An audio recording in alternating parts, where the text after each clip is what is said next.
They escorted him off the plane like he had done something wrong. Two uniformed officers, stern faces, no explanation offered. Just a quiet instruction to gather his belongings and follow them down the jet bridge, while the other first-class passengers watched with a mixture of curiosity and judgment. The flight attendant, who had skipped his row during beverage service, stood near the galley with her arms crossed, watching him go with an expression that suggested she had been right about him all along. They had no idea who he was. They had no idea he controlled $15 million of their company's future and access to an audience of 500 million people who trusted him more than they trusted any advertisement. One flight, one terrible decision, and an entire airline's expansion plans brought to their knees. The sun had barely risen over Dallas when Jonathan Roumie walked through the automatic doors of Dallas-Fort Worth International Airport Terminal C. It was 5:30 in the morning, early even by Texas standards, when the fluorescent lights still hummed against the pre-dawn darkness, and the coffee carts were just beginning to brew their first pots. He moved through the terminal alone, no publicist walking 3 steps behind, no assistant managing his schedule, no security detail clearing a path, just a man with a worn canvas backpack slung over one shoulder, and the kind of quiet presence that came from years of learning how to exist in public spaces without drawing attention.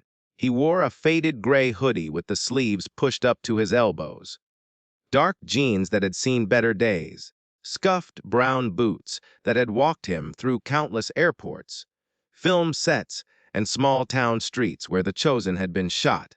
A black baseball cap sat low on his forehead, and simple sunglasses rested on the bridge of his nose.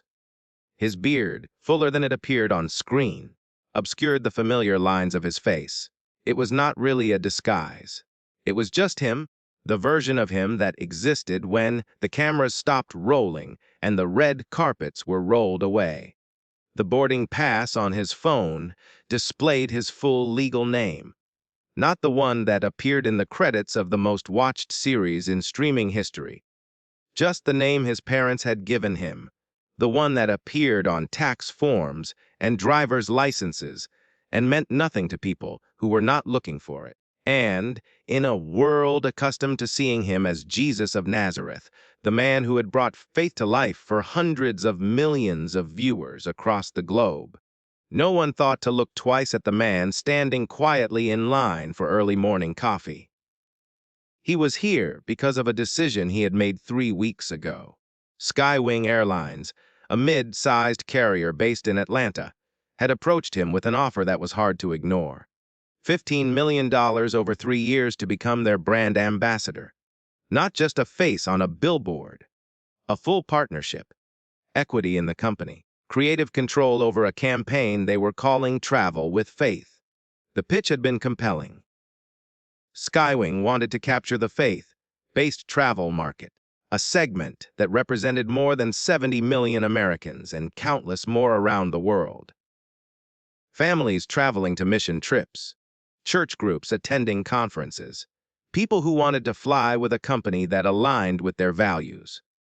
Jonathan understood the appeal. The Chosen had proven there was a massive audience hungry for content that reflected their beliefs without condescension or caricature.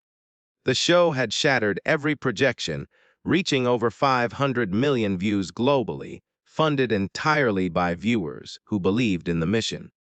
SkyWing saw an opportunity, and they wanted Jonathan to help them reach that audience. But Jonathan had learned something important over the years. Before you attach your name to anything, you need to know what that name will be attached to. Words in a contract meant nothing if the culture behind them was rotten. So he made a decision. He would take one flight on SkyWing before signing anything. Not as Jonathan Roumie the actor, not as the face of The Chosen, just as a regular passenger. He wanted to see how they treated people when they thought no one important was watching. He purchased a first-class ticket under his legal name. Dressed like someone who did not belong in first class, and walked into the airport to see what SkyWing was really like beneath the polished marketing and carefully crafted brand promises. The SkyWing check encounter appeared ahead, marked with the airline's signature blue and silver logo. A small line had formed in the priority access lane, mostly business travelers in suits and travelers who flew often enough to know the shortcuts. Jonathan joined the line, his backpack resting comfortably on one shoulder. The agent behind the counter was a young woman named Ashley Turner, according to her name tag. She had the bright smile of someone who had been trained to be welcoming. But her eyes moved quickly, assessing each passenger with practiced efficiency. When Jonathan stepped forward, Ashley looked up. The smile remained, but something shifted in her expression. Her gaze traveled from the faded hoodie to the worn boots to the canvas backpack, and a small crease appeared between her eyebrows. "Sir," she said, her tone polite but edged with uncertainty, "this lane is for SkyWing Elite and first-class passengers only." Jonathan held up his phone, displaying his digital boarding pass. "Seat 2A, first class." Ashley blinked. She scanned the barcode quickly, glanced at her screen, then looked over Jonathan's shoulder at the man waiting behind him, a man in an expensive suit tapping his foot with impatience. "Oh," she said. "Right, you are all set. Proceed." But as Jonathan stepped past the counter, he heard it. The whisper just loud enough to catch. Thought he was in the wrong lane. A short laugh from the colleague beside Ashley. The kind of laugh that was never really hidden. The kind that said more than words ever could. Jonathan kept walking. He did not turn around. He did not respond. Some observations required patience, required the quiet accumulation of evidence that could not be denied later. At the TSA checkpoint, the pattern continued. His boarding pass displayed pre-check clearance, the expedited screening that was supposed to let him keep his shoes on and his laptop in his bag. But when Jonathan approached, a TSA agent stepped forward and motioned him to the side. "Random security check," the man said flatly. "Step over here, please." Jonathan complied without protest. He placed his backpack on the metal table and watched as the agent unzipped every compartment. A travel-sized bottle of contact lens solution, a worn copy of a philosophy book with a cracked spine, a phone charger wrapped neatly, and at the very bottom, a plain manila folder sealed but unremarkable. The agent paused on the folder, turning it over in his hands. "What is this?" "Documents," Jonathan replied evenly. "For a meeting." The agent held it a moment longer, as if waiting for Jonathan to become nervous or defensive. When neither happened, he placed the folder back and zipped the bag closed. "You are good to go." Jonathan shouldered his backpack and walked toward the gates. As he did, he glanced back at the TSA line. A woman in designer heels and a tailored dress glided through pre-check without a second glance. A man with a Rolex and a leather briefcase was waved forward with a friendly nod. The line moved smoothly for them, effortlessly, as if their appearance alone was proof they belonged. Jonathan turned away and kept walking. Gate C42 was half full when he arrived. Business travelers hunched over laptops, fingers flying across keyboards. A young family with two small children trying to keep them entertained with coloring books and tablets. An elderly couple sitting close together, fingers intertwined, comfortable in the silence that comes from decades of companionship. Jonathan found a seat in the corner, far from the gate desk, and sat down without ceremony.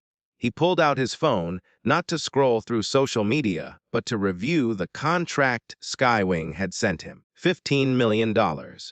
Brand ambassador. Equity participation. Travel with Faith campaign. All the terms were there, laid out in careful legal language. All contingent on his signature. He looked up from the screen and watched the gate agent. A woman named Brenda Collins, according to the name tag visible even from this distance. She smiled warmly at a man in a three-piece suit. She laughed at something a woman in pearls said. She moved through her duties with the easy rhythm of someone who knew exactly how to treat certain passengers and felt no need to extend that same courtesy to everyone. The boarding announcement crackled over the speakers. Now, boarding SkyWing Flight 618 to Atlanta. First class and SkyWing Elite passengers may now board. Jonathan stood and walked toward the gate. A man 2 spots ahead of him in line turned slightly, his eyes moving over Jonathan with quick assessment. Then he glanced at Brenda, as if seeking confirmation that this person in the faded hoodie actually belonged in this line. Brenda scanned the man's boarding pass with a bright smile. "Welcome aboard, Mr. Harrison. Enjoy your flight." Then she turned to Jonathan. Her expression shifted, the warmth cooling to something more guarded. "Sir," she said, "this lane is for first class and elite members only." Jonathan held up his phone. "Seat 2A. Brenda looked at the screen, looked at Jonathan, looked at the screen again. Her lips pressed into a thin line. Then, with a reluctance she did not quite hide, she scanned the barcode and stepped aside. "Go ahead." Jonathan walked through without another word. The jet bridge stretched ahead, a narrow corridor between the terminal and the aircraft. His footsteps echoed softly against the industrial flooring. Behind him, he could feel the weight of eyes, the unspoken questions, the quiet judgments being made based on nothing more than the clothes he wore and the backpack he carried. The aircraft waited at the end of the jet bridge, its door open, cabin lights glowing warmly. Jonathan stepped inside and was greeted by the familiar smell of recycled air and cleaning solution. Flight attendants moved through the narrow aisle, closing overhead bins, checking seat assignments, performing the choreography they had practiced thousands of times. He found seat 2A by the window, slid his backpack beneath the seat in front of him, placed the manila folder carefully in the seat pocket, fastened his seatbelt. The man beside him, a businessman in a crisp white shirt and navy blazer, offered a polite nod before returning to his tablet. He did not recognize Jonathan, did not seem to care who he was. And in that small moment of anonymity, Jonathan felt something close to relief. The cabin door closed with a heavy thud. Outside the window, Dallas began to shrink as the aircraft pushed back from the gate. The sprawling metroplex, the tangle of highways, the distant shimmer of skyscrapers catching the early morning light. All of it growing smaller as the plane taxied toward the runway.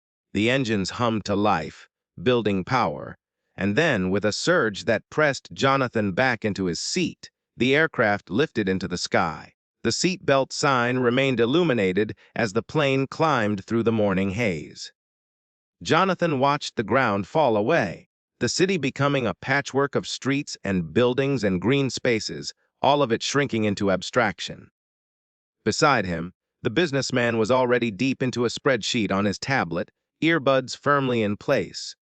Across the aisle, a woman in a designer pantsuit sipped champagne that had been offered before takeoff.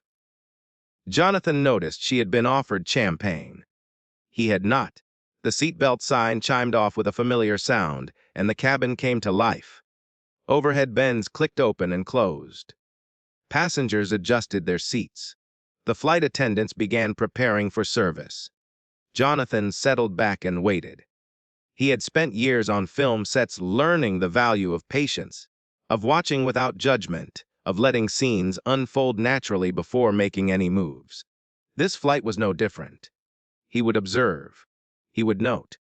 He would see exactly who SkyWing Airlines was when they thought the man in seat 2A was nobody special. The lead flight attendant emerged from the galley. Her name tag read Christine Marshall. She was perhaps in her early 40s, with blonde hair pulled back in a flawless bun and the kind of smile that had been perfected through years of customer service. She moved through first class with practiced grace, stopping at each row to greet passengers personally. At row 1, she paused. "Good morning, Mr. Chen. So wonderful to have you flying with us again today. Can I bring you anything to start?" The passenger, clearly a frequent flyer, requested a scotch. Christine nodded warmly and moved to row 2. She walked past Jonathan without stopping, without a word, without even a glance of acknowledgement, as if seat 2A were empty, as if he simply did not exist. She stopped at row 3. "Good morning. Welcome aboard. What can I get started for you?" Jonathan said nothing. He simply noted it, the first deliberate exclusion in what he suspected would become a pattern. 10 minutes later, Christine returned with a silver tray. Rolled white towels steamed gently, each one presented with care to the passengers in first class. She stopped at row 1 and offered the towel with both hands, her smile genuine and warm. Mr. Chen accepted it with a nod of thanks. She moved to row 3 and repeated the gesture with the same warmth, the same attention. Row 2 was skipped entirely. Jonathan watched her move down the aisle, stopping at each occupied seat except his. The pattern was not accidental. It was deliberate, practiced, the kind of exclusion that required conscious effort to maintain. When she reached row 6 and began her return journey toward the galley, she walked past him again without acknowledgement. The businessman beside Jonathan looked up from his tablet, his brow furrowed slightly. He glanced at the empty space on Jonathan's tray table, where a towel should have been, then at Christine's retreating figure. He opened his mouth as if to say something, then seemed to think better of it and returned to his work. Jonathan leaned his head against the window and closed his eyes, not because he was tired, but because he wanted to see if anyone would notice, if anyone would care that a passenger in seat 2A, a passenger who had paid the same price as everyone else in this cabin, was being systematically ignored. No one came. The beverage cart arrived 20 minutes into the flight, pushed by a younger flight attendant whose name tag read Michael Torres. He had the nervous energy of someone relatively new to the job, someone who had not yet learned to hide discomfort behind a professional mask. He stopped at row 1 and took the passenger's drink order with careful attention. At row 2, he paused. "What can I get for you, sir?" Michael asked, his voice polite but uncertain. "Just water," Jonathan replied.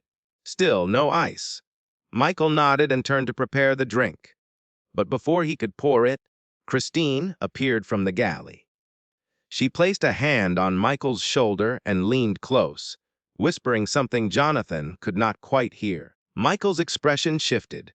He glanced at Jonathan, then back at Christine, then at the manifest in his hand. "Is there a problem?" Jonathan asked quietly.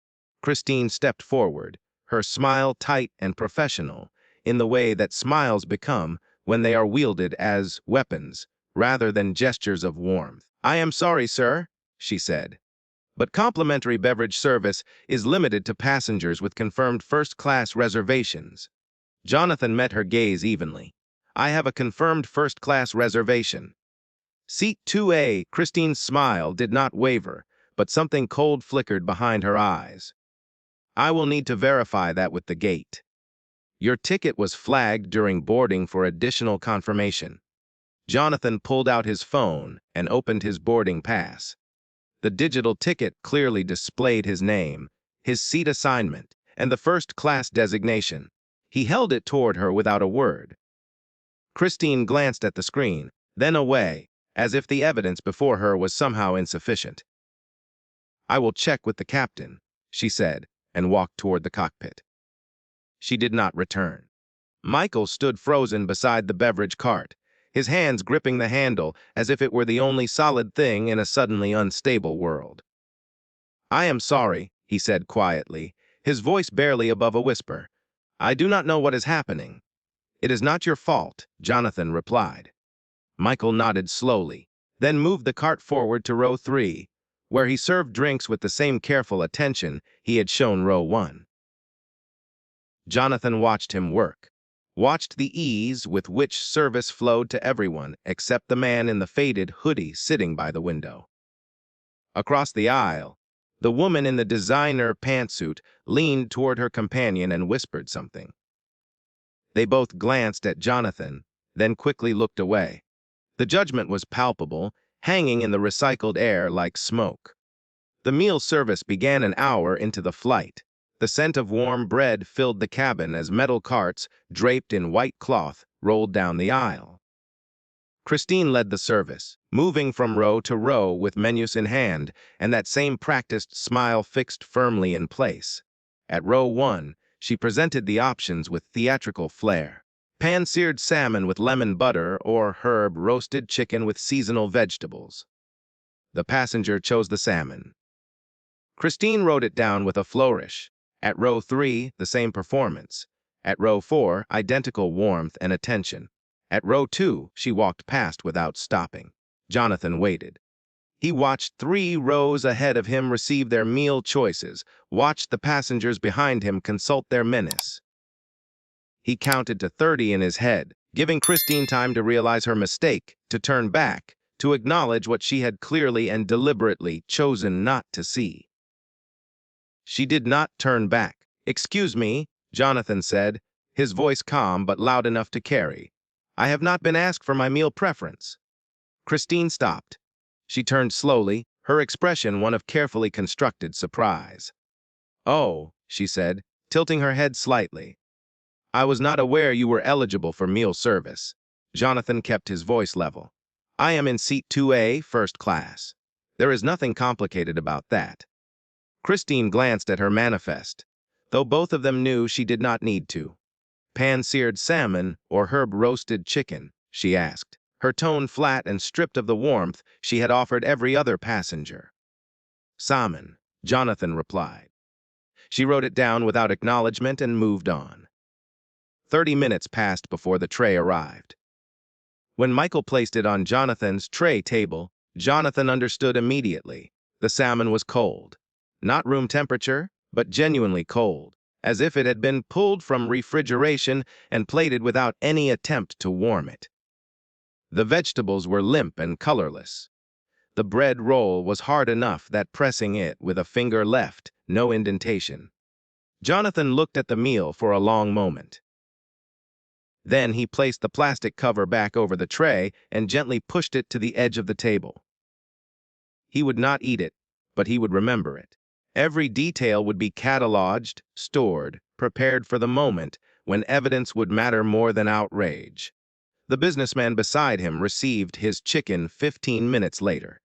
It arrived steaming, fragrant, the vegetables bright and fresh. He cut into the meat and took a bite, then glanced at Jonathan's untouched tray with an expression that suggested he was beginning to understand that something was very wrong. "You are not eating?" the businessman asked. "Not hungry," Jonathan replied simply. That was when Richard Palmer appeared. He had been sitting in row 5, a man in his mid-50s with thinning hair and an expensive polo shirt stretched tight across his stomach. He wore a SkyWing Elite badge on a lanyard around his neck, like a badge of authority, and he carried himself with the confidence of someone who believed his frequent flyer status made him important. Richard stopped beside row 2 and leaned against the bulkhead, looking down at Jonathan with undisguised curiosity. "Hey," he said to Christine, who was passing by with an empty tray. "Is this guy really in first class?" Christine slowed but did not stop. "He is on the manifest," she replied, her voice carrying just enough to be heard by the surrounding rows. "Probably a mileage upgrade or something." Richard chuckled. "Makes sense." He patted the back of Jonathan's seat twice, the way one might pat a dog that had wandered into the wrong yard, then returned to his own row without ever looking at Jonathan directly. The businessman beside Jonathan stiffened. He opened his mouth to say something, closed it, then opened it again. "That was rude," he said quietly, more to himself than to anyone else. Jonathan did not respond, but his hand moved to the manila folder in the seat pocket, his fingers tracing the edge of the envelope. Inside were documents that would reshape this airline's entire future. Inside was the power to ensure that what was happening right now would have consequences that reached far beyond this single flight. But he did not reach for it yet, because the evidence was still accumulating. And the deeper the pattern, the harder it would be to dismiss. Halfway through the flight, Jonathan unbuckled his seatbelt and stood. He needed to use the restroom. It was not a complicated request, not something that required permission or explanation. It was simply a normal human need during a 3-hour flight. He walked toward the front lavatory, passing Christine and Michael near the galley. Neither acknowledged him. When he returned to his seat 5 minutes later, Christine was waiting in the aisle. "Mr. Roumie," she said, reading his name from the manifest for the first time. "We would appreciate it if you limited your movement through the cabin. Frequent trips can be disruptive to other passengers." Jonathan stopped. He looked at her directly, his expression calm but his voice carrying an edge that had not been there before. "I used the restroom once." "That is not frequent." Christine's smile remained fixed. "Nevertheless, we ask that you remain seated as much as possible for the remainder of the flight."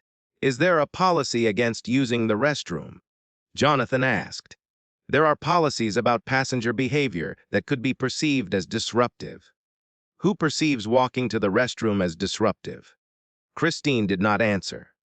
She simply stepped aside to let him pass, her eyes following him as he returned to seat 2A and buckled his seatbelt. The businessman beside him had witnessed the entire exchange. He closed his laptop slowly and turned to Jonathan.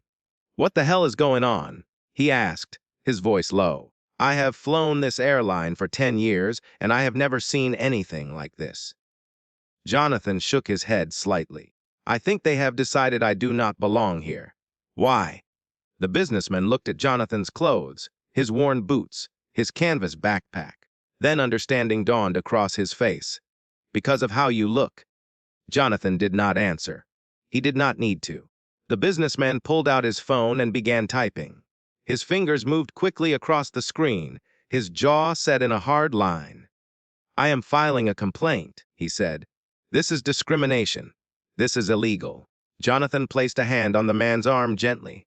"I appreciate that. But I will handle this my own way." The businessman looked at him for a long moment, then nodded slowly and put his phone away. "If you need a witness," he said, "I saw everything." "Thank you," Jonathan replied. "I will remember that."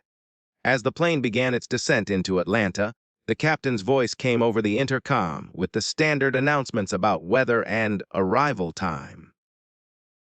Christine made one final pass through the cabin, checking that seats were upright and tray tables stowed. When she reached row 2, she stopped. "Your bag needs to go in the overhead bin for landing," she said, gesturing to the backpack beneath Jonathan's seat. "It has been here the entire flight," Jonathan replied. "Regulations require it to be stowed during takeoff and landing. I have flown thousands of flights." "Personal items are allowed under the seat." Christine's expression hardened. "Sir, if you do not comply, I will have to report you to the captain for non-compliance with crew instructions." Jonathan looked at her for a long moment. Then he reached down, pulled the backpack from beneath the seat, and stood to place it in the overhead bin. As he did, he felt the weight of every eye in first class watching him. The businessman beside him, the woman across the aisle, Richard Palmer from row 5, all of them witnessing what was happening, but unsure what to do about it. Jonathan sat back down and fastened his seatbelt. Outside the window, Atlanta was coming into view. The sprawling city, the dense forest surrounding it, the silver ribbon of highways cutting through the landscape. The wheels touched down with a gentle bump, and the cabin filled with the sound of engines reversing thrust. They had landed. But Jonathan's journey was far from over, because waiting for him at the gate were 2 airport security officers who had received a very specific call from the flight crew, a call that painted Jonathan as a problem passenger who needed to be removed from the aircraft and questioned before being allowed into the terminal. Christine had made sure of that, and she was about to learn that the man she had spent 3 hours dismissing, ignoring, and humiliating was not someone who would simply walk away and forget.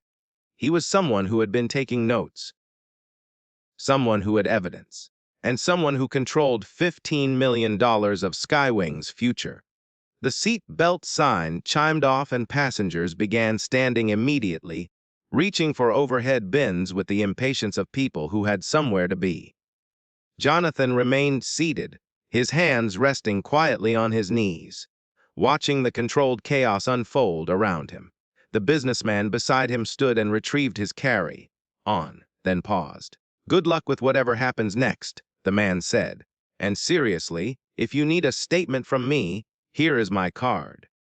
He handed Jonathan a business card. "David Mitchell, Senior Vice President, Mitchell Financial Group." Jonathan took it and nodded his thanks. David gave him one last concerned look before joining the line of passengers shuffling toward the exit.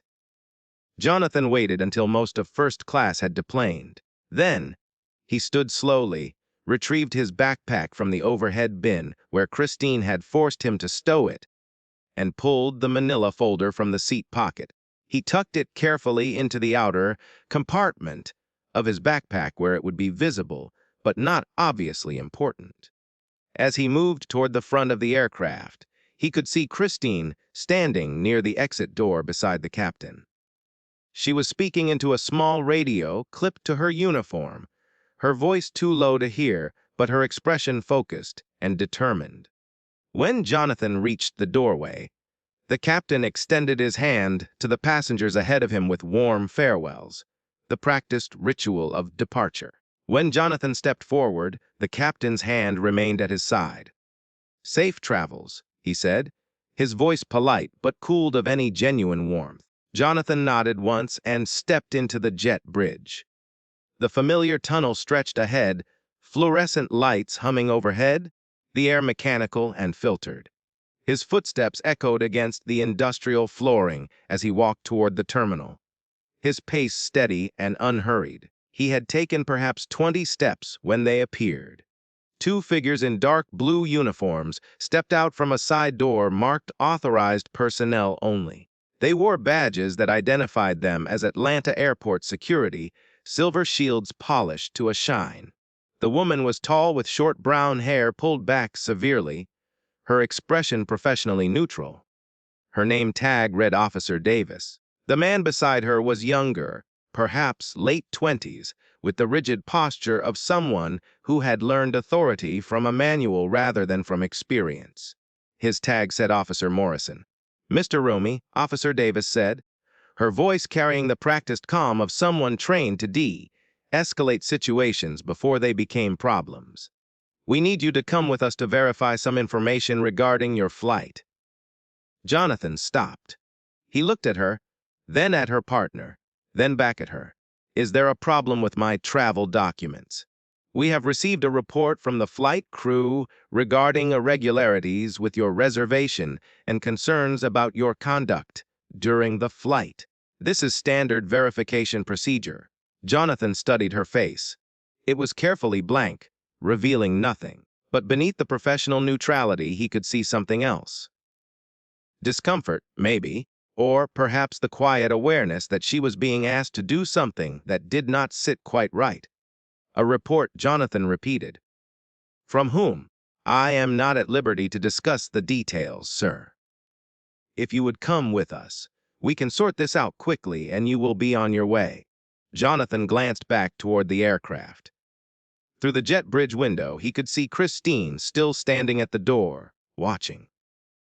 When their eyes met, she did not look away. She held his gaze with something that looked almost like satisfaction. He turned back to Officer Davis, led the way. They did not take him to the main terminal. Instead, they turned down a narrow service corridor marked with signs reading "Airport Personnel Only" and "Restricted Access." The walls were industrial gray, the floors scuffed from years of heavy foot traffic. The sounds of the busy terminal faded quickly, replaced by the mechanical hum of ventilation systems and the occasional distant announcement echoing through unseen speakers. They passed doors labeled "Storage," "Maintenance Access," and "Crew Facilities." The corridor grew quieter the farther they walked, the fluorescent lights flickering occasionally, casting brief shadows that disappeared as quickly as they formed. At the end of the hallway stood a door marked "Operations Room 7." Officer Davis opened it and gestured for Jonathan to enter. The room was small and utilitarian.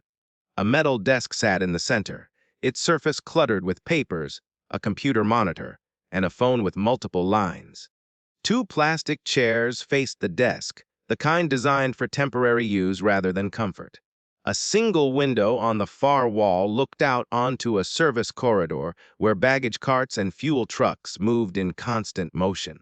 Behind the desk sat a woman in a charcoal blazer, her fingers poised over a keyboard, her expression businesslike and detached. She did not stand when Jonathan entered.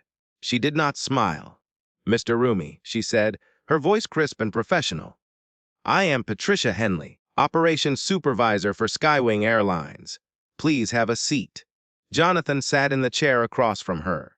He placed his backpack on the floor beside him, but kept the strap looped over his wrist. Patricia studied him for a moment, her eyes moving over his face, his clothes, his posture, as if she were trying to reconcile the person in front of her with whatever information she had been given. Then, she turned to her monitor and began typing. "We have encountered several issues with your reservation today," she said without looking at him. "Your seat assignment has been flagged for verification.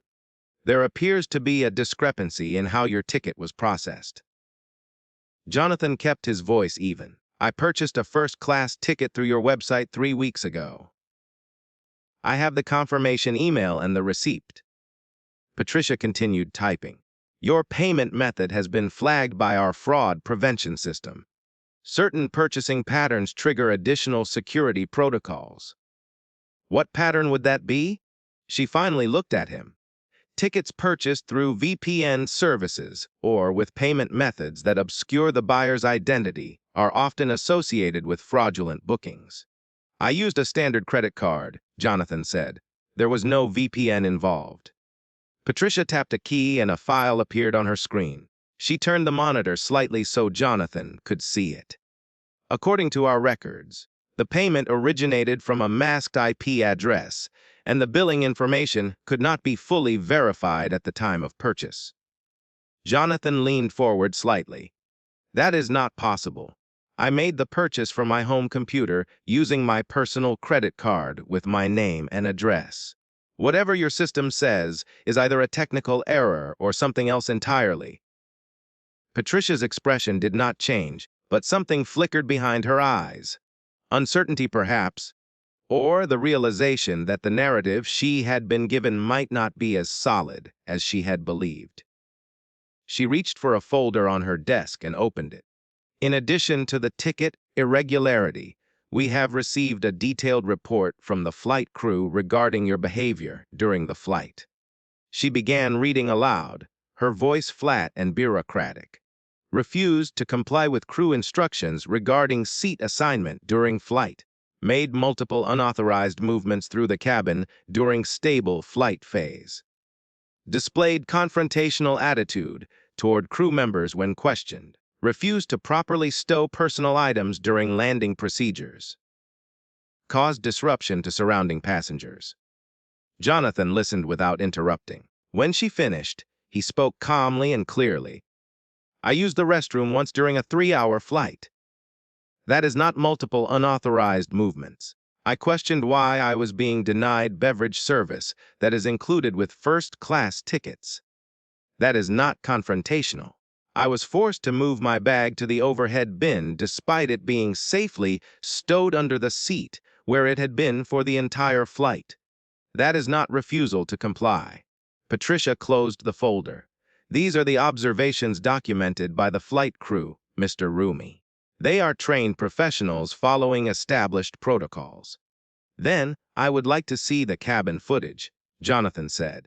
"SkyWing aircraft are equipped with security cameras. If these claims are accurate, the video will support them." Patricia's fingers paused over the keyboard. "That footage is not available for review during preliminary investigations. How convenient." The door opened behind him. Jonathan did not turn around, but he heard footsteps enter the room, followed by the rustle of fabric as someone took up a position near the wall. Patricia's eyes flicked to whoever had entered, and her posture straightened slightly. "Mr. Roumie," a new voice said. "Male, older, carrying the weight of authority earned through years rather than granted by title. I am Gregory Vaughn, Airport Security Director. I have been briefed on the situation, and I want to assure you we are taking this matter seriously. Jonathan turned in his chair. Gregory Vaughn was a man in his late 50s, gray hair cut military short, wearing a dark suit rather than a uniform. His face carried the lines of someone who had dealt with difficult situations and developed the skill of appearing sympathetic while revealing nothing. "What situation exactly?" Jonathan asked. Gregory clasped his hands behind his back. "You have been flagged by our airline partner as a potential security concern based on irregular ticketing and concerning behavior during flight.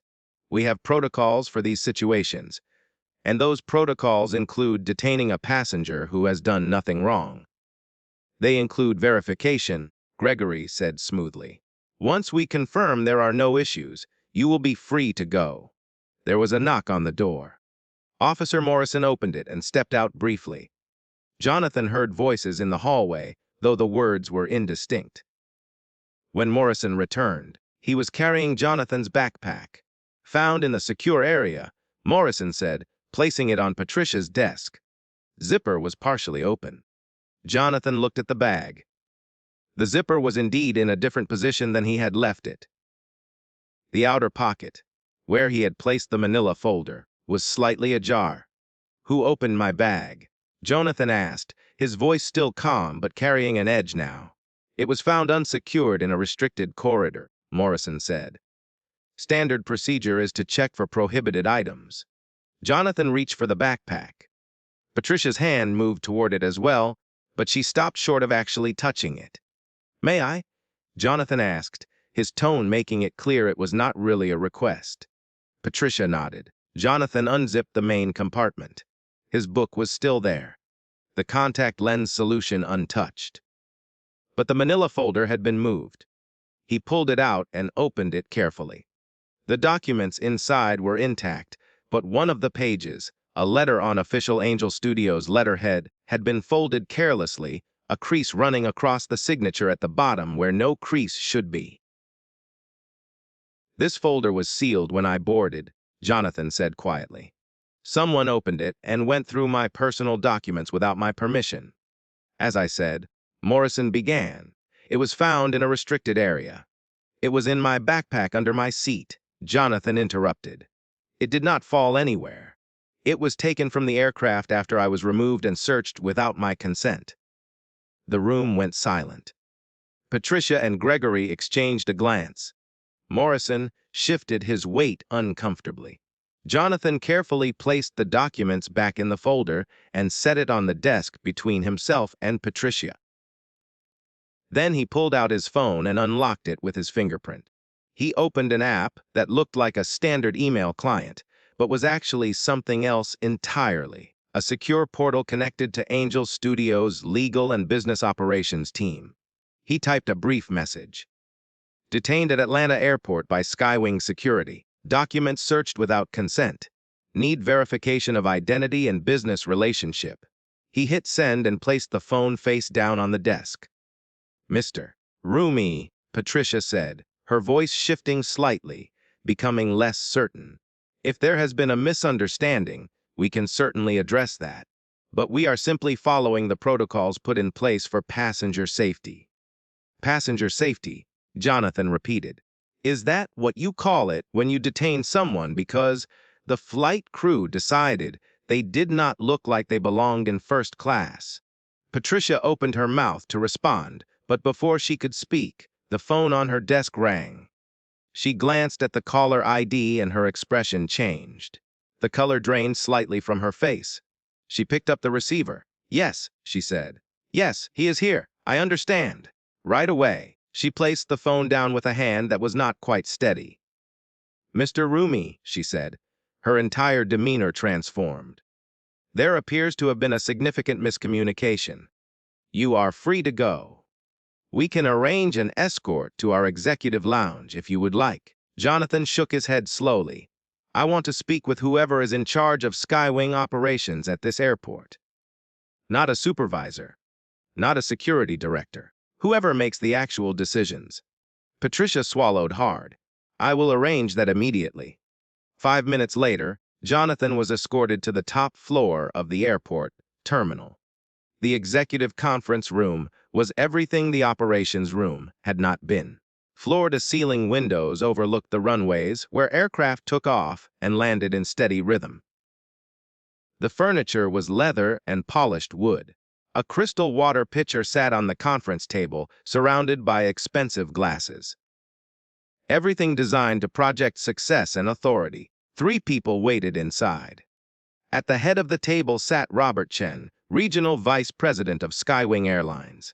He was a man in his early 50s, with silver-streaked hair and the kind of practiced composure that came from years of managing crises. Beside him sat 2 people in business attire who had lawyer written all over them, their faces carefully neutral, their pens poised over legal pads. Robert stood as Jonathan entered, extending his hand with a smile that did not reach his eyes. "Mr. Roumie," he said warmly, "thank you for your patience. I cannot express how sorry we are for this misunderstanding. If we had known you were traveling with us today, this never would have happened." Jonathan walked past the offered hand, pulled out a chair on the opposite side of the table, and sat down. "That," he said quietly, "is exactly the problem." Robert's smile faltered. He lowered his hand and sat back down, his expression shifting from practiced charm to cautious concern. "Mr. Roumie, please understand, this was an isolated incident. The actions of a few individuals do not represent SkyWing's values or our commitment to exceptional service." Jonathan pulled the manila folder from his backpack and placed it on the table between them. "You would have treated me differently if you had known who I was," he said. "That means your service is not about treating people well. It is about treating important people well. Everyone else is disposable." One of the lawyers cleared her throat. "Mr. Roumie, I think what Mr. Chen is trying to convey is that we deeply regret any inconvenience you experienced. We would like to make this right." Jonathan looked at her directly. "How much do you think this is worth?" The question hung in the air. Robert shifted uncomfortably. "We are prepared to offer you a comprehensive compensation package. Lifetime first-class upgrades on all SkyWing flights, access to our executive lounges worldwide, a full refund of today's ticket, and a personal letter of apology from our CEO." He gestured to the other lawyer, who slid a folder across the table. "We can have this formalized within the hour." Jonathan did not touch the folder. "Are you trying to buy my silence?" Robert's face reddened slightly. No. We simply want to demonstrate our commitment to making this right." "Making it right," Jonathan repeated. He opened the manila folder he had brought and pulled out a document. "Let me tell you what you are really trying to do.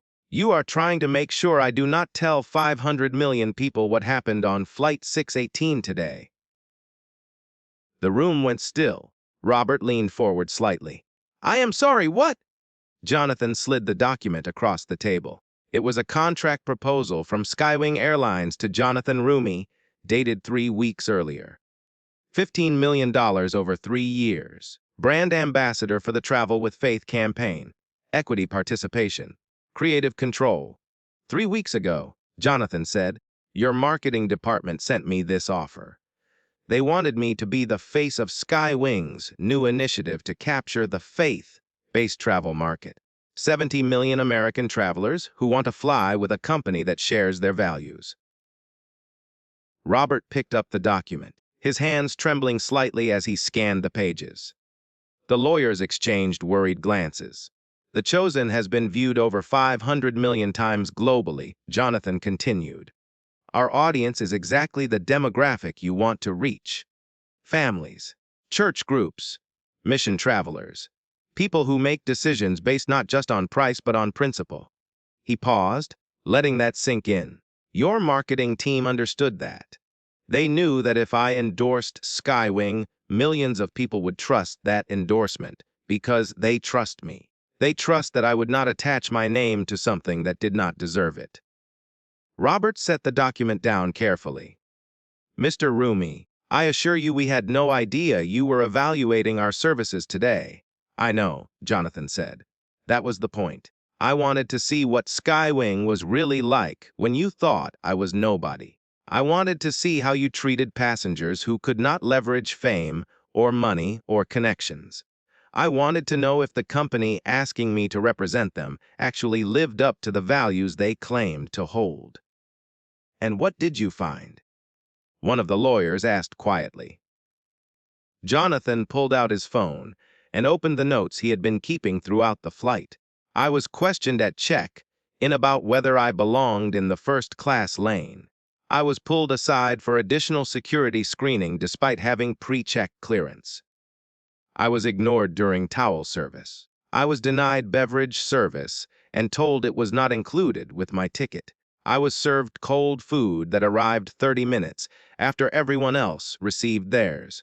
I was asked to change seats mid-flight for weight balance that never existed. I was told to stop using the restroom because my movements were disruptive. I was forced to stow my bag during landing despite it being safely under my seat the entire flight. He looked up from the phone. And when we landed, I was detained by security based on false reports that I was a problem passenger. My belongings were searched without my consent. My personal documents were read by people who had no authority to see them. All of this because your crew decided that someone in a hoodie and old boots could not possibly belong in first class. Robert opened his mouth, then closed it. The lawyers stared at their notepads. But that is not even the worst part, Jonathan continued.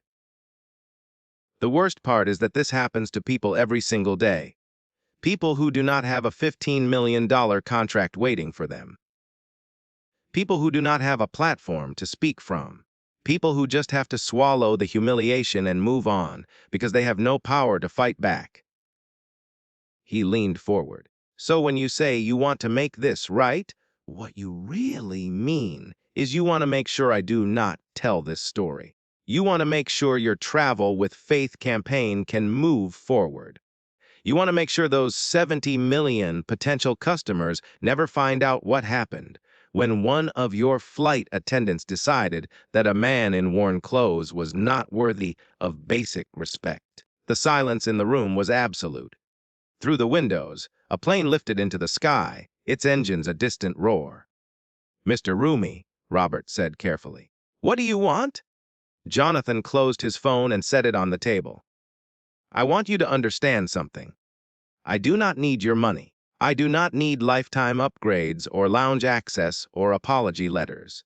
What I need is to know that if I put my name on your airline, I am not endorsing a company that treats people the way I was treated today." Robert nodded quickly. "We can ensure that nothing like this ever happens again." "How?" Jonathan asked. "How exactly do you ensure that?" "We will discipline the crew members involved. Additional training. Clear protocols." Jonathan shook his head. "That is not enough. You have a systemic problem, not a personnel problem. Your entire culture is built around serving people who look like they matter and dismissing people who do not. Training will not fix that. Firing a few flight attendants will not fix that. You need structural change." "Tell us what you need," the female lawyer said. Jonathan pulled a notepad from his backpack and began writing. "First," he said, "every member of the crew from Flight 618 will be subject to a full investigation. Not an internal review. An independent audit conducted by a third-party civil rights organization. The results will be documented and disciplinary actions will be transparent and meaningful." Robert exchanged glances with his lawyers. They nodded slowly. "Agreed." "Second, your passenger classification system will be completely overhauled. Every algorithm that flags passengers for additional screening. Every protocol that determines who gets questioned and who does not. All of it audited by independent experts and reformed to eliminate bias."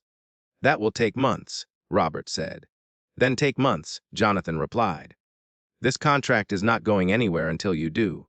The lawyers were writing furiously now. Robert wiped his forehead with a handkerchief.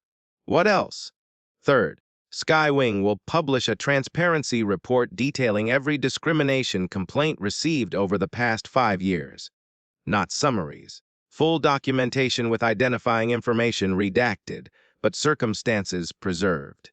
The public deserves to know if this is a pattern or an anomaly. Robert's face paled. Mr. Roumie, that could expose us to significant legal liability. That is your problem, not mine, Jonathan said. If you have been systematically discriminating against passengers, that liability already exists. Making it public just forces you to deal with it. One of the lawyers started to object, but Robert raised a hand to stop him. What is your fourth condition? Jonathan looked directly at Robert. 10% of the profits from the Travel with Faith campaign will be allocated to a passenger advocacy fund. Money specifically designated to help travelers who experience discrimination but lack the resources to fight back. Legal assistance, travel vouchers, support services, real help for real people. The room fell silent again. Robert looked at his lawyers. They looked at each other. Numbers were being calculated behind their eyes. 10% of a campaign expected to generate hundreds of millions in revenue over 3 years was substantial. It was the kind of number that would be noticed by shareholders and boards of directors. Robert exhaled slowly. That is a significant ask. It is a fair ask, Jonathan corrected. You want access to 500 million people who trust me. You want them to believe that SkyWing shares their values. Well, prove it. Show them that you are willing to invest in making air travel more equitable for everyone. Not just people who can afford lawyers or have social media followings. Robert looked at the contract proposal sitting on the table between them. $15 million suddenly seemed much more expensive than the number suggested. If you agree to these terms, he said slowly, will you sign the brand ambassador agreement? Jonathan shook his head. I will consider signing, but only after I see evidence that you are actually implementing these changes. I want quarterly reports. I want data. I want proof that SkyWing is becoming the kind of company that deserves to represent faith-based values. How long? Robert asked. 6 months, Jonathan said. You have 6 months to show me meaningful progress on all 4 conditions. If I see real change, structural change, cultural change, then we can talk about me endorsing your airline. If I do not see that change, this contract disappears and the story of Flight 618 becomes very public. Robert looked at his lawyers. They had stopped writing and were staring at Jonathan with expressions that mixed respect and fear. This was not how these conversations usually went. Celebrities typically took the money, signed the NDAs, and moved on. They did not make demands. They did not require accountability. They certainly did not threaten to walk away from $15 million over principle.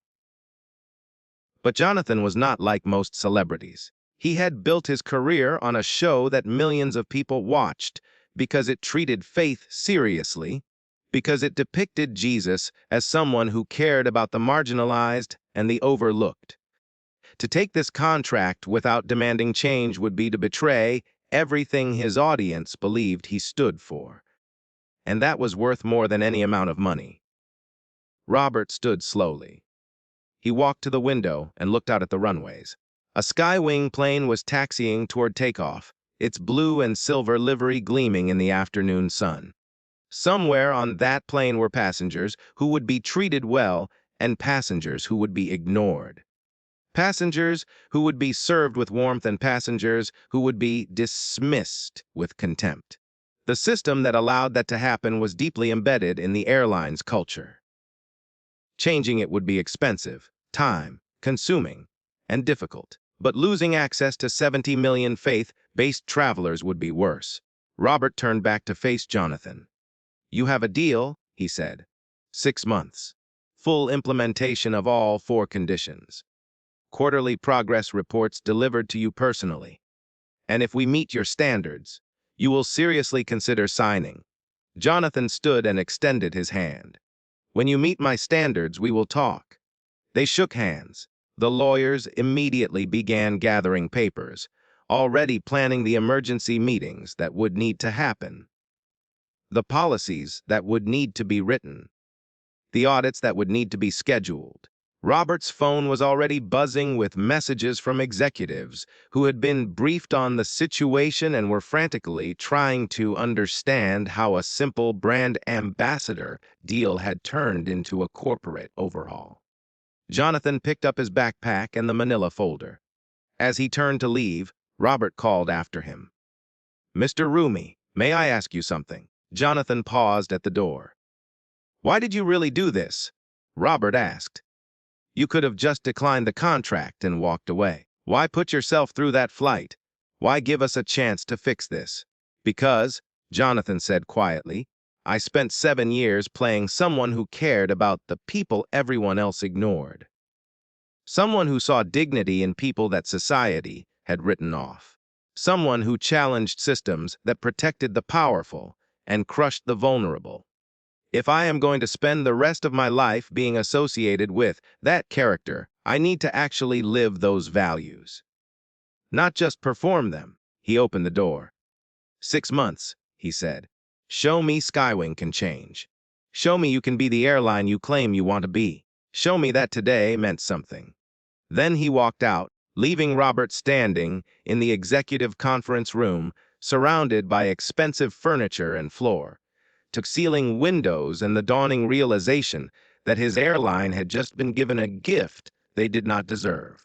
A second chance, an opportunity to become better, all because they had made the mistake of mistreating the one passenger who had both the power and the principles to demand accountability. The main terminal was bustling with afternoon travelers when Jonathan emerged from the executive wing.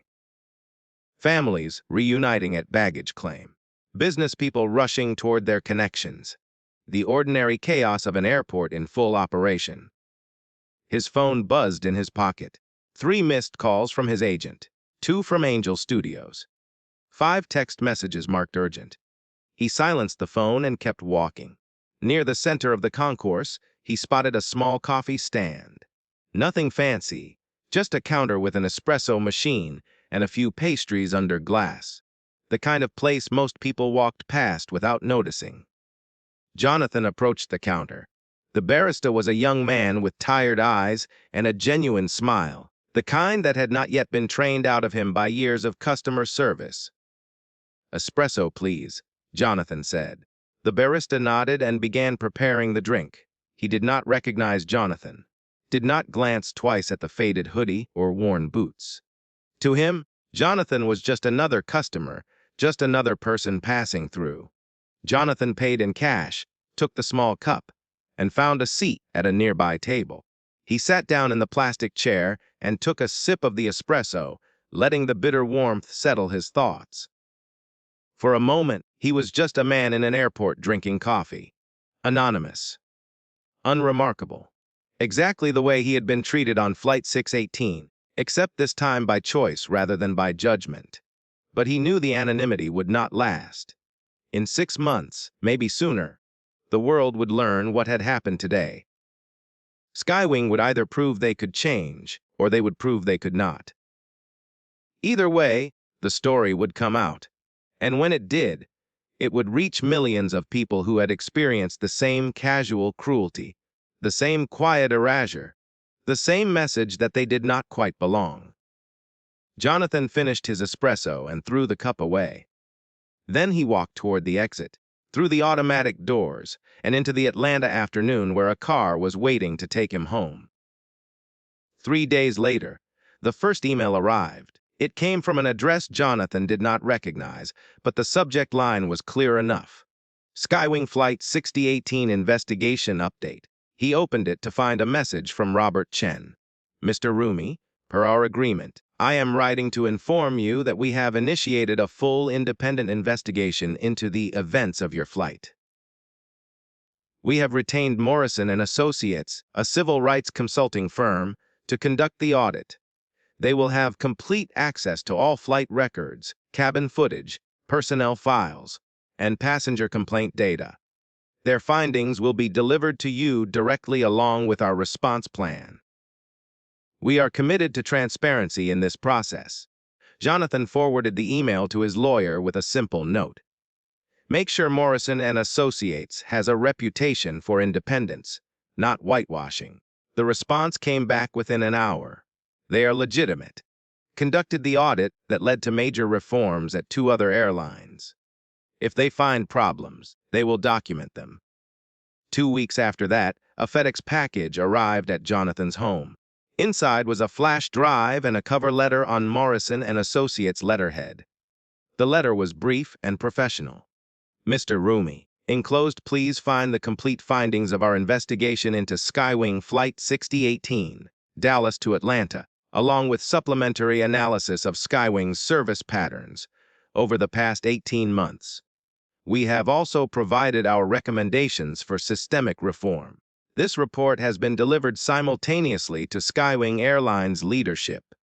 Jonathan inserted the flash drive into his laptop. The report was 147 pages long. He poured himself a glass of water and began reading. The executive summary was damning. Our investigation found clear evidence of discriminatory service practices on Flight 6018. Lead flight attendant Christine Marshall systematically excluded passenger Jonathan Roumie from standard first-class services based solely on his appearance. This pattern included denial of beverage service, deliberate exclusion from amenity distribution, provision of substandard meal service, and filing of false security reports. Cabin footage confirms these actions were intentional and coordinated with other crew members. Jonathan scrolled to the cabin footage section. The investigators had pulled every camera angle from the flight. He watched himself being skipped during towel service.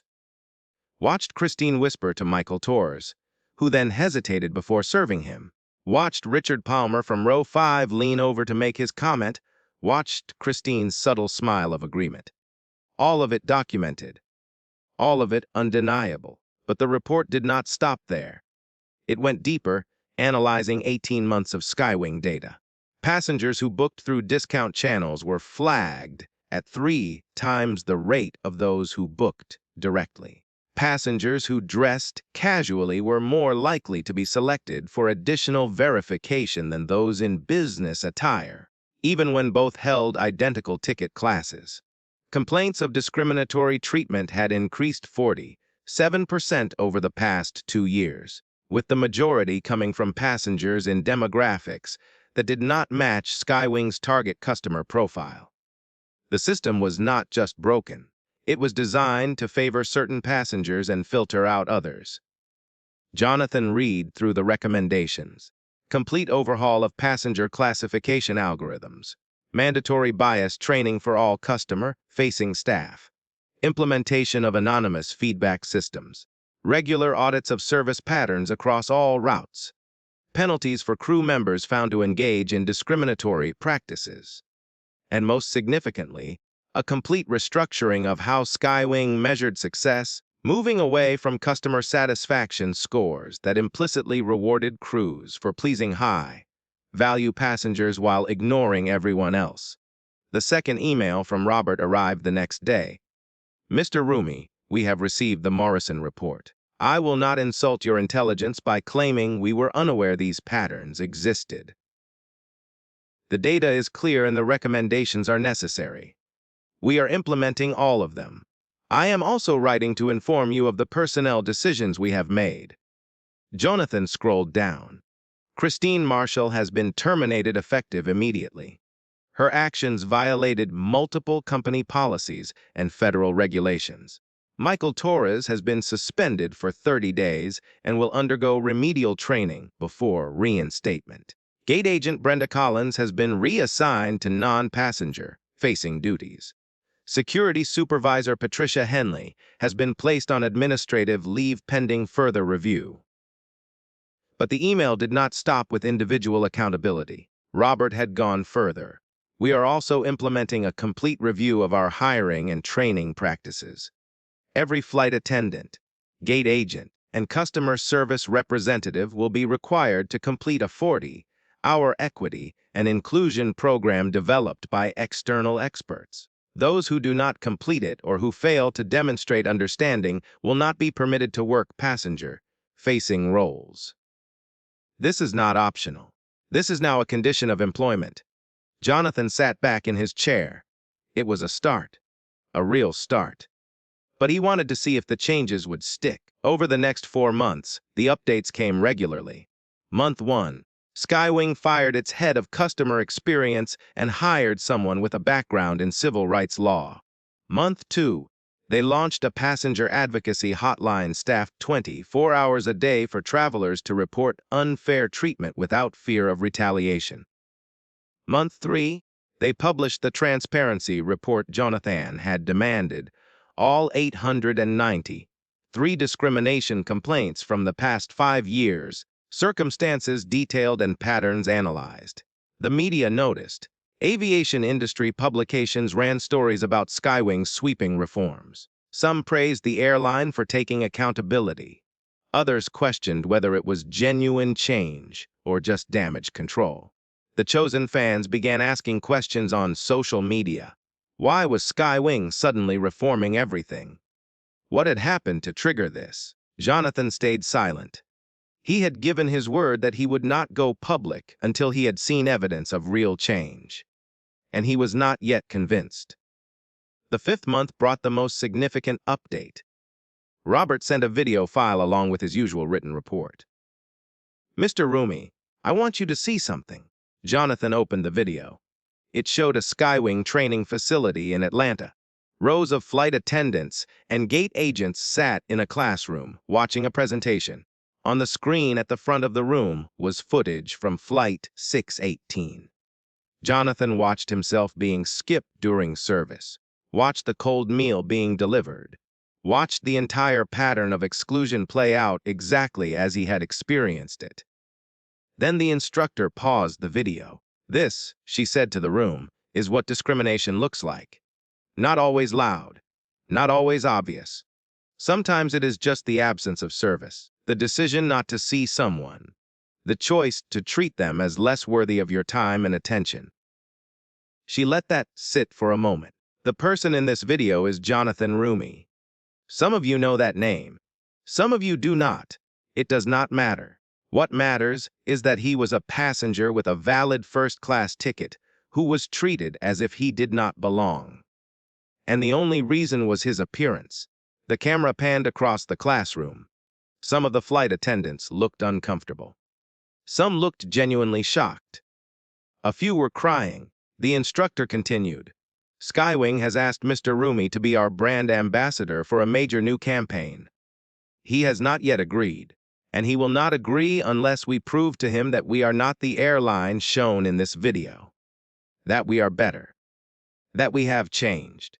So, every time you see a passenger who does not look like your idea of first class, I want you to remember this video.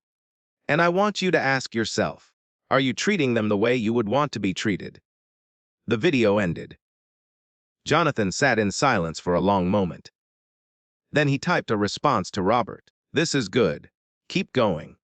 The 6th month arrived with a final comprehensive report, 162 pages detailing every change SkyWing had implemented.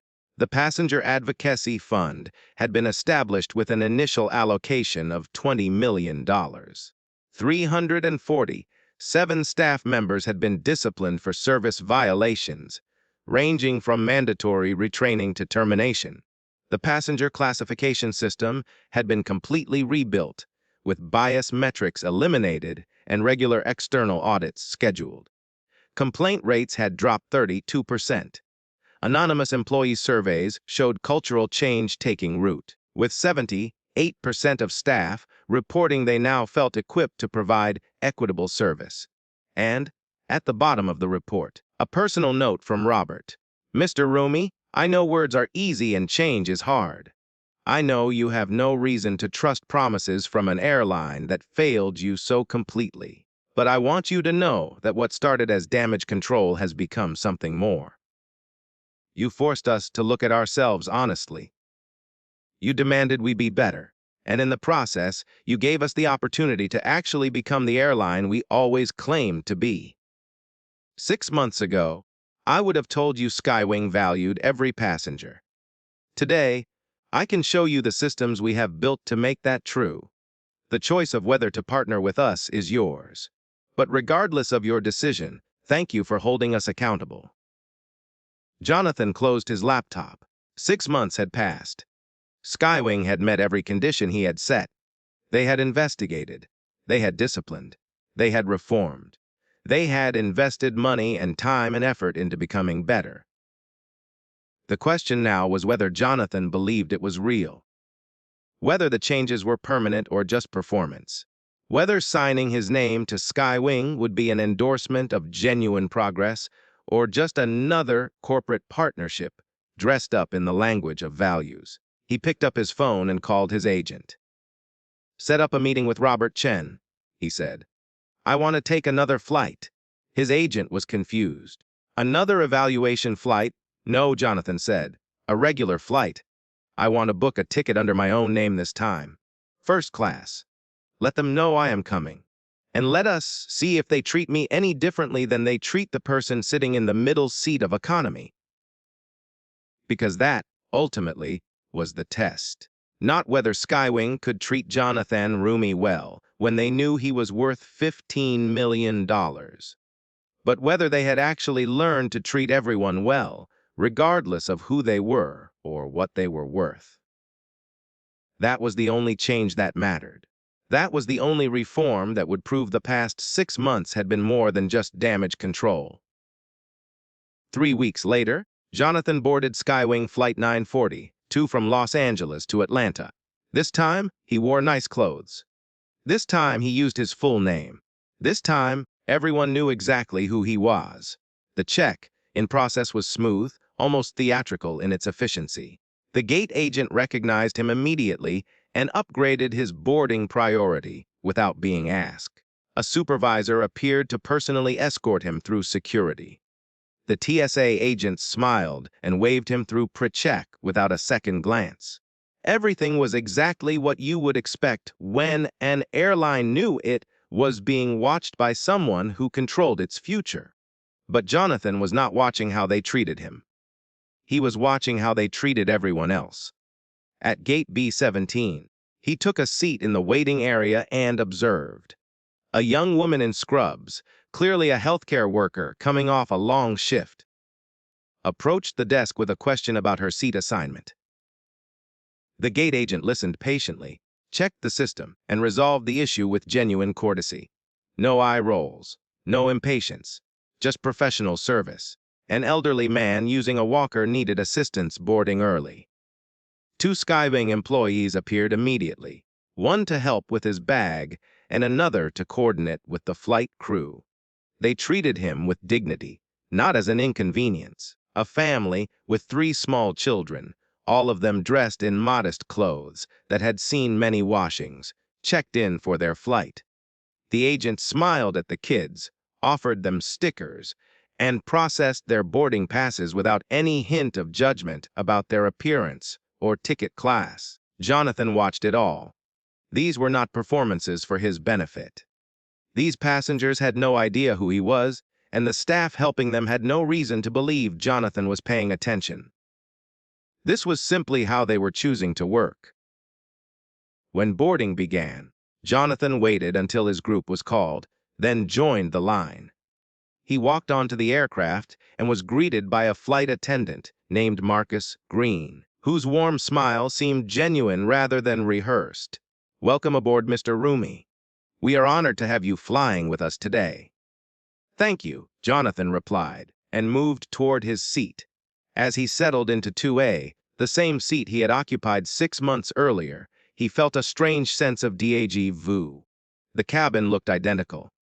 The sounds were the same, but something fundamental had shifted. The lead flight attendant for this flight was a woman named Diana Foster. She moved through the cabin with the same efficiency Christine Marshall had shown, but with a warmth that felt authentic. She stopped at every row, greeting every passenger by name if they were frequent flyers, or with genuine welcome if they were not. When she reached row 7, where a teenager in a worn band T-shirt sat looking nervous about his first flight, she paused. "First time flying?" she asked gently. The kid nodded. "Yeah, kind of scared." Diana crouched down to his eye level. "That is completely normal. The sounds can be surprising, but everything you hear is the plane doing exactly what it is supposed to do. If you need anything during the flight, you just press this button and I will come check on you. Deal. The teenager's face relaxed. Deal. Jonathan felt something tight in his chest loosen. This was what service should look like. Not just for the people in expensive seats or designer clothes, but for everyone. The flight itself was unremarkable in the best possible way. Towel service was offered to every passenger in first class, without exception. Beverages came promptly and without question. The meal service was attentive, and the food arrived hot. When a passenger in row 4 asked for a dietary accommodation, Diana handled it without fuss, simply making a note and ensuring the alternative was delivered. But the real test came halfway through the flight. A man in economy, visible through the gap in the curtain separating cabins, stood to use the restroom. He was dressed in work clothes, paint, stained jeans, and a faded construction company T-shirt. He walked past first class on his way forward. Marcus was standing near the galley. "Excuse me, sir," he said to the man. "The forward lavatory is reserved for first-class passengers. There are facilities in the rear of the aircraft." Jonathan tensed, waiting to see how this would unfold. The man looked embarrassed. "Oh, sorry. I did not know." Marcus's expression softened immediately. "Actually, you know what? Go ahead and use this one. It is closer and there is no line. The policy exists, but we are not here to make your flight harder. We are here to get you where you are going comfortably." The man smiled with relief. "Thanks, I appreciate that." After he had gone, Diana appeared beside Marcus. "I saw that," she said quietly. "That was the right call. The policy is a guideline, not a weapon." Jonathan pulled out his phone and opened his notes app. He typed a single sentence. "They are treating people like people." When the plane landed in Atlanta, Jonathan did not rush to deplane. He waited until most of the cabin had emptied, then stood and gathered his things. As he moved toward the exit, Diana was there. "Mr. Roumie," she said, "I want to thank you." "For what?" "For what you did 6 months ago. The story has been shared in every training session. How you were treated, what you demanded change, how you held us accountable. It made us look at ourselves honestly. And I think we are better for it." Jonathan met her eyes. "I saw how you treated that teenager in row 7. I saw how Marcus handled the man from economy. That is what being better looks like." Diana nodded. "We are trying. Every day. Some of us get it right more than others. But the culture is different now. We actually mean it when we say every passenger matters." Jonathan stepped off the plane and walked through the familiar jet bridge. This time, no security officers waited for him. No operations supervisor demanded explanations. He simply walked into the terminal like any other passenger, anonymous once again despite his name being known. He found another coffee stand and ordered another espresso. As he waited, his phone rang. "Robert Chen." Jonathan answered. "I assume you know I just landed." "I do," Robert said. "And I am hoping you will tell me what you thought." Jonathan took his espresso from the barista and found a quiet corner. "I saw good service.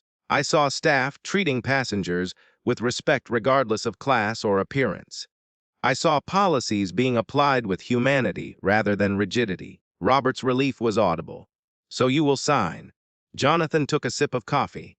"I saw one flight. One good flight does not prove systemic change." "What would prove it?" Robert asked, and there was genuine curiosity in his voice, not defensiveness. "Time," Jonathan said. "I want to see another 6 months of data. I want to see complaint rates stay low. I want to see the Passenger Advocacy Fund actually being used to help people. I want to see that what I witnessed today is the norm, not the exception." Robert was quiet for a moment. "You are asking us to keep changing without the guarantee that you will ever sign." "Yes," Jonathan said. "Because if you are only changing to get my endorsement, then the change is not real. It is just performance. But if you are changing because you actually believe it is right, then my signature should not matter." Another pause. Then Robert laughed, a sound of genuine amusement. "You know what? You are right.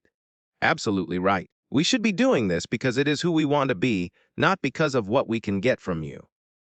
Exactly, Jonathan said. So what now? Robert asked. Now you keep doing the work, Jonathan replied. Keep training your staff. Keep auditing your systems. Keep using that advocacy fund to help passengers who need it. Show me that 6 months from now, a year from now, 5 years from now, SkyWing will still be the airline I saw today. And then we will talk about contracts. Robert sighed. That is not how these deals usually work. I know, Jonathan said. But I am not interested in usual. I am interested in real. He ended the call and finished his espresso. Then he walked toward baggage claim, where ordinary travelers gathered around carousels waiting for their bags.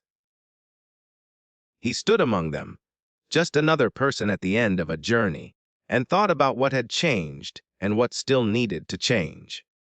3 months later, Jonathan received an email from a woman named Patricia Morrison. She had been a passenger on a SkyWing flight from Chicago to Phoenix. Her email was brief but powerful. Mr. Roumie, I do not know if you will ever read this, but I wanted to thank you. I am a single mother flying with my disabled son. We were in economy. We were dressed in thrift store clothes because that is what we can afford. 6 months ago, we would have been treated like we were invisible, but on our flight last week, the crew was kind. They helped us without judgment. They saw us as people who mattered. I later learned that SkyWing had made major changes because of something that happened to you. So thank you for using your voice for people like us who do not have one. Jonathan read the email 3 times. Then he forwarded it to Robert with a simple message. This is what success looks like. 1 year after Flight 618, Jonathan signed the brand ambassador contract. Not because SkyWing had become perfect, but because they had proven they were committed to becoming better. The Travel with Faith campaign launched with Jonathan's face on advertisements in airports across the country. But more importantly, it launched with a promise that faith-based travelers were not just being marketed to, but actually valued. The Passenger Advocacy Fund helped 214 families in its first year. Discrimination complaints dropped by 61%. Employee satisfaction scores rose. And slowly, steadily, SkyWing became known not just as an airline that talked about values, but as one that tried to live them. Jonathan never forgot Flight 618. He kept the manila folder with the original contract proposal and the notes he had taken during those 3 hours. Sometimes, when he was asked to endorse something or attach his name to a cause, he would pull out those notes and remember. Remember what it felt like to be invisible. Remember what it felt like to be judged and dismissed. Remember that the most important change was not the kind that happened on camera, but the kind that happened quietly, in small moments, when people chose to treat each other with dignity, even when no one important was watching. Because that, ultimately, was what The Chosen had taught millions of viewers. That every person mattered. That how you treated the least among you revealed who you really were. That faith was not just what you believed, but how you lived. And if an airline could learn that lesson, if a corporation could actually change its culture, because one person refused to accept being treated as less than human, then maybe there was hope for bigger changes too. Maybe the small victories mattered more than anyone realized. Maybe holding powerful institutions accountable, demanding they be better, refusing to settle for empty promises. Maybe that was how the world actually changed. One flight at a time. One policy at a time. One choice to see people as people at a time. Jonathan never told the full story publicly. He did not need to. The changes spoke for themselves. And sometimes, the most powerful thing you could do was not make noise, but make sure that, when you finally did speak, the world had no choice but to listen. SkyWing learned a $15 million lesson that day. But the lesson itself cost nothing at all.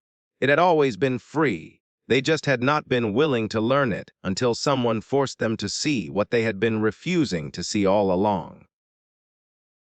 That every passenger, regardless of what they wore or how they looked or what they could afford, deserved to be treated with the same dignity and respect. It was not complicated. It was just hard. And sometimes, the hardest changes were the ones that mattered most. Thank you for following this story. Let us know in the comments below. If this story has moved you and you would like to stand with us in bringing more voices of truth and hope to light, please consider supporting our work. Even the smallest gift helps us continue creating and sharing these powerful stories. You can find the donate link in the description. And of course, don't forget to subscribe so you won't miss the next chapter we are preparing for you.